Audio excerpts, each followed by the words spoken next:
Hey everybody, this is Mike Barden, and it is a snowy day here in Wisconsin. I guess this is why we choose to live here, because once in a while, it's actually kind of pretty on these winter days. So today we're going to continue looking at solo improvisation. Today specifically getting started with using arpeggios and scales and licks in a way to add technique to your solos. Let's get started.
What exactly does technique have to do with improvisation?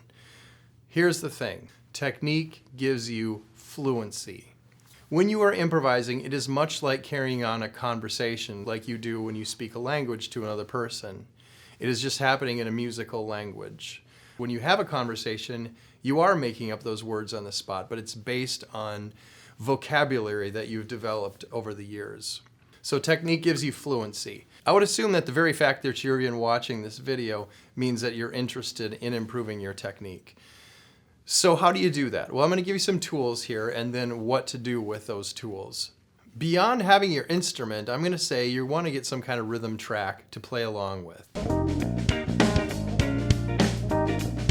Pre-recorded tracks that are in a certain style that give you a chance to practice improvising over those rhythms in a way that's away from an audience, away from the pressure of being live on stage, gives you a chance to make mistakes and try things over and over again.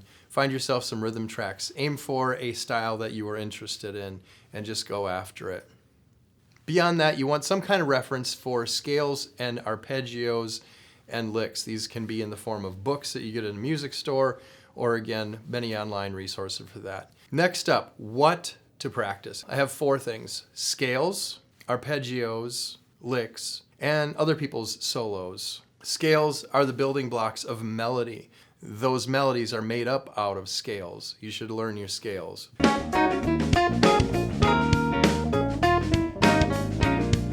Next, you should become fluent in arpeggios. What are arpeggios? Arpeggios are chords that are broken up into their individual pieces. So rather than playing a whole chord all at once, you are breaking it up into its individual components. There are arpeggios based on every chord, whether that's major, minor, diminished, augmented, 7th chords, whatever it is. Learning arpeggios will give you fluency around the chords that are passing along as you go through the music.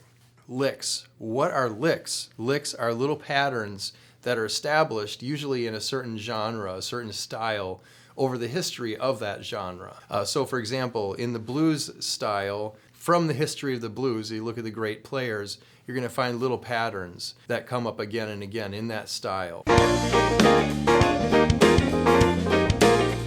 Find your role models in that style and learn some of those licks. There are also many good books that cover licks in certain styles, so find yourself a book on rock licks or metal licks or jazz licks.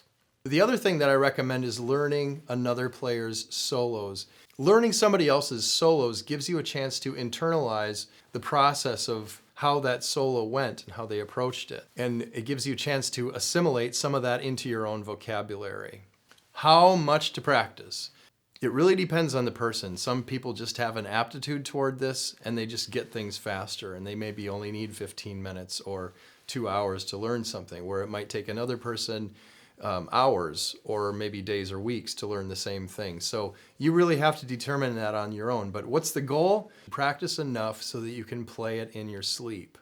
If you've practiced something well enough that you can play it a few times in a row by yourself in a practice room, that's good, but that's not good enough. You want to go over and above that to the point where you can play it in your sleep. Because when you get in a live situation and you are improvising, there is a tremendous amount of other things going on, other factors that are beyond your control. You have an audience that's staring at you. You might have things going on in the crowd. You have the band around you. You have other factors.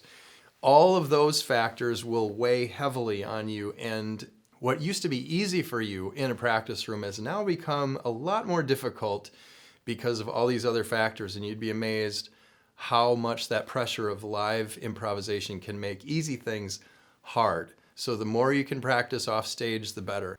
And then finally, how do you take all this information and apply it into that improvisational setting? You've learned all this material, you've got this backlog, you've assimilated all this material, and then you're at that live situation. How do you actually apply it? Really simply, you could start with your scales and arpeggios. Just something really simple. It might seem a little bit lame at first, but just start with that, because at least you're going to know you're going to be playing some correct notes.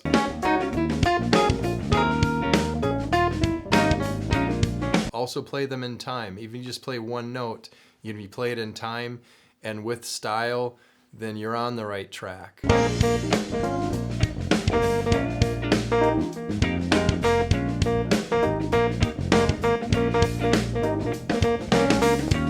Add some arpeggios, go back and forth, up and down, play a scale, play it backwards, forward. Find one of your licks that you learned, play that one. Maybe play something in one octave and jump up an octave and play the same exact thing.